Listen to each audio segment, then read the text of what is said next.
Once impurities had been removed from the clay slurry, the next task is to remove some of the water. The process is called thickening.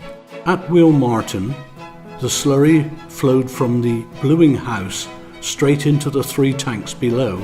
Each tank could hold about 250 tons of slurry. However, due to increased demand for clay, 2 extra tanks were added in the early 20th century. The new tanks were at a higher level than the originals, so in 1902 the 18-foot wheel was installed to drive a small slurry pump. The pump could raise additional clay slurry when there was extra demand. Once the tanks were full, the clay slurry was left to settle for several days.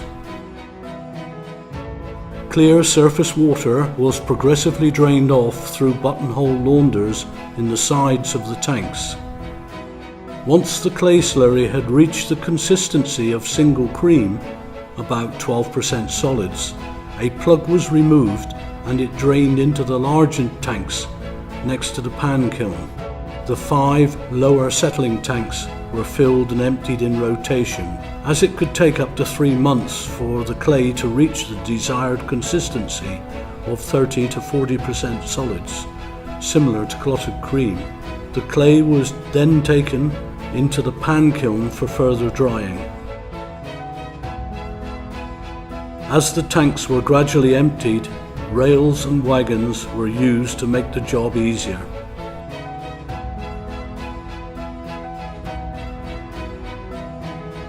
The first stage of the thickening process is much the same today, although on a much larger scale. This footage shows the Melodor refinery at St. Stephen. The large circular tanks are called hydroseparators. These hydroseparators are 43 meters in diameter and 4 meters deep. They can hold almost 6 million liters of slurry, roughly 2 Olympic swimming pools. A submerged rotating paddle gently separates the water which is run off at the tank edges. The second stage of the thickening process no longer takes months, as presses are now used to squeeze out excess water.